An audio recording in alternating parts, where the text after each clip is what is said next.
Rura 11, o Fiagro da Itaú Asset. Vamos ler o relatório de maio de 2025, publicado agora, no dia 11 de junho de 2025.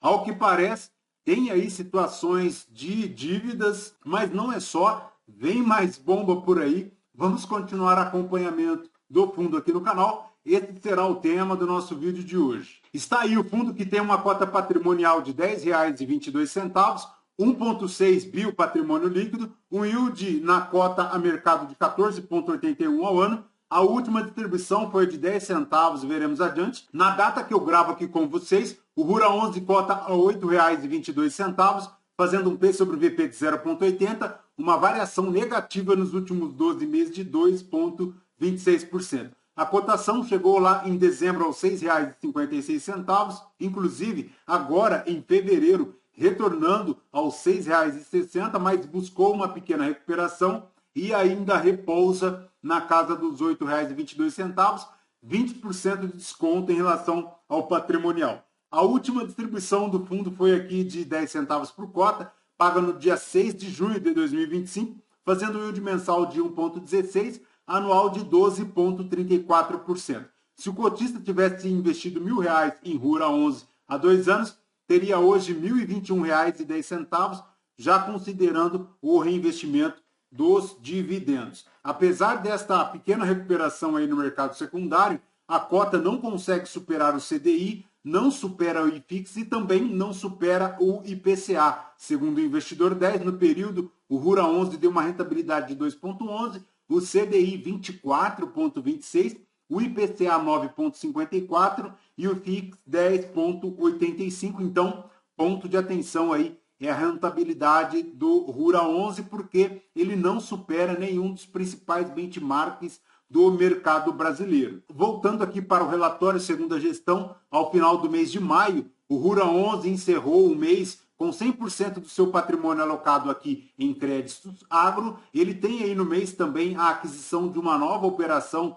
de um FDIC com a Goplan, que é um grupo de revendas, mas deixo aqui o meu primeiro destaque negativo em relação às revendas do agro, isso porque a AgroGalaxy puxou o carrinho aí de recuperações judiciais, mas ao que parece ela não está só. Além de pequenos produtores, médios produtores sofrendo também, grandes produtores sofrendo e também mais revendas aí com pedidos de recuperação judicial e recuperação extrajudicial. Então, ponto de atenção é aqui as operações em relação às revendas do agro, isso porque tem aí uma série de pedidos de recuperação extrajudicial e apesar da gestão comemorar aqui a subordinação desta operação em 40%, é aí um ponto de atenção, tá? Não há nada que se comemorar em relação a estas operações com revendas do agro. Em relação à distribuição do Rura 11, ele distribuiu 10 centavos por cota, o equivalente a 14,8% no yield. O fundo tem aí uma reserva de lucro na casa de 12 milhões,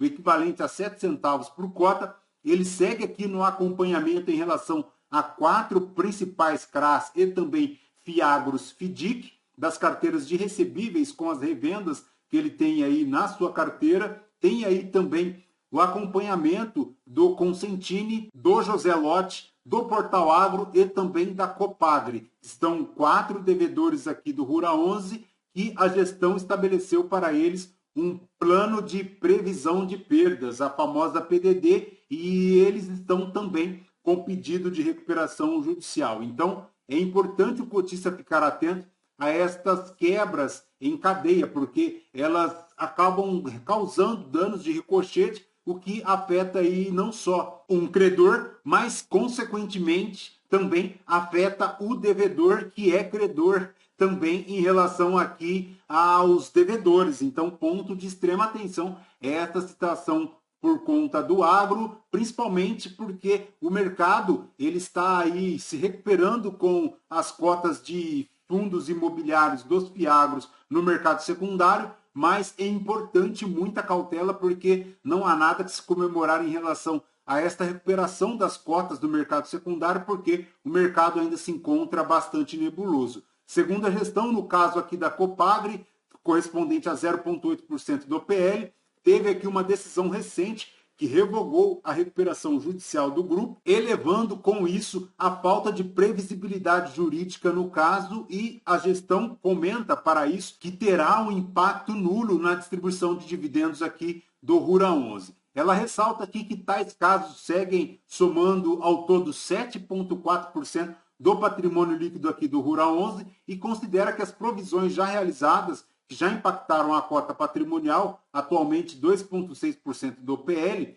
a perda máxima adicional nos investimentos com questões de crédito é equivalente a 4,8% do patrimônio total do Rura 11, equivalente a 78 milhões. Se adicionalmente incluirmos aí a reserva atual de 12 milhões, segundo a gestão, o impacto máximo adicional é mais ainda reduzido e vai para 4% do PL, ou seja, 66 milhões. Em relação aqui à cota patrimonial frente à cota a mercado, tem aqui um desconto de 15,5%, o equivalente a 253 milhões. Em relação aqui à operação conjunta no mercado financeiro e o agro, a gestão destaca aqui uma evolução dos casos que levaram à aplicação da PDD na carteira do fundo. Para maio de 2025, ele fez aqui um total de receitas de 22 milhões, tem aqui 1,6 milhão de despesas, PDDs mais ajustes mensais dessas PDDs 5 milhões e 200, então um gasto considerável aqui por parte do Rura 11, fazendo com que o resultado contábil do fundo chega lá apenas a 15 milhões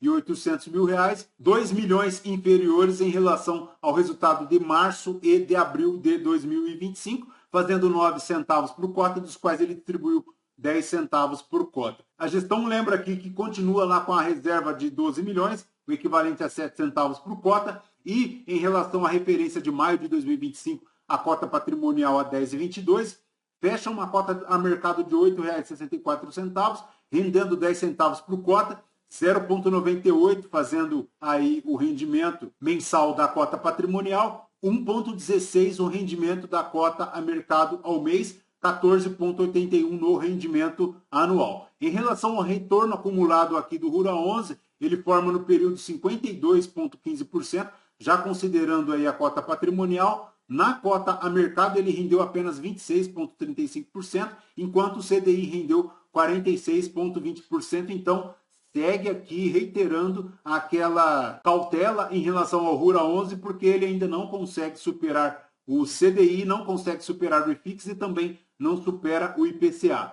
Na cota a mercado, ele dá uma rentabilidade nominal nos últimos 12 meses de 12,96%, o equivalente a 1,18% acima do CDI, segundo a gestão. Em relação à performance do mês, em relação à cota patrimonial para maio, ele deu 1,13, a cota mercado 9,64 e o CDI 1,14. Em relação ao spread médio aqui da carteira do fundo, ele tem CDI mais 3,8, 100% aqui do patrimônio do fundo alocado em créditos do agro, tem uma duração média aí de 1,9 anos. Em relação à exposição aqui da carteira, a maior exposição dela está para o açúcar e etanol, 17%. Tem aqui também máquinas e implementos, tem aqui a exposição para produtores rurais, 27% deles expostos lá ao estado do Mato Grosso, mas ele tem aqui também Minas Gerais, Bahia, São Paulo, tem aqui também o estado do Goiás e o estado do Paraná, além de alguns estados do norte e do nordeste do Brasil, como o estado do Pará e também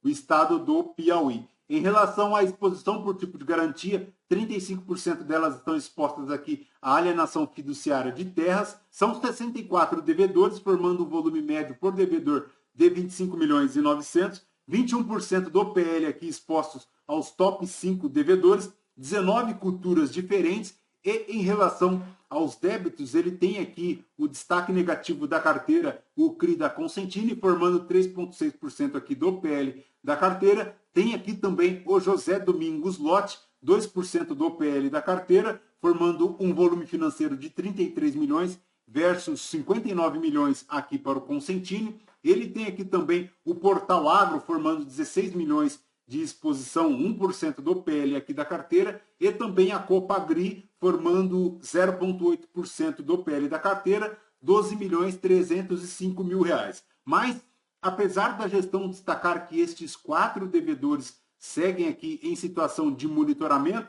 podemos confirmar aqui que a Lavoro também se encontra em recuperação extrajudicial. Segundo o noticiado aqui no mercado há 8 dias, a Lavoro anunciou aí um acordo de recuperação extrajudicial de 2,5 bi após crise de estoques e de fechamento. Então, importantíssimo o cotista ficar atento a esta situação aqui da Lavoro, porque ela é mais uma situação de revenda que apresenta aí um pedido de recuperação extrajudicial, no caso aqui com um montante considerável de 2,5 bi, e pelo que eu verifiquei aqui informalmente, a Lavoro também tem uma situação com a Pátria Investimentos. Então, importantíssimo ficar atento a esta situação das revendas, que aqui no Rura 11 também passa a ser afetada aí pela Lavoro, formando aproximadamente 8,5% do PL da carteira aqui do fundo, com alguma situação de comprometimento. Perfeito? Lembrando que este vídeo não é recomendação de compra ou de venda de nenhum dos ativos aqui mencionados. Aos novos inscritos, bem-vindos. Você que permanece conosco, muito obrigado por isso também. E você que ainda não é inscrito, considere se inscrever, deixe seu like, seu joinha, porque tudo isso nos fortalece aqui na produção de conteúdos, agora com 2 vídeos ao dia, o primeiro às 5 e o segundo às 11 horas da manhã, tudo isso para permitir uma maior interação de você, cotista, com o seu fundo imobiliário. Voltamos com vocês no próximo vídeo. Fraterno abraço a todos, até mais.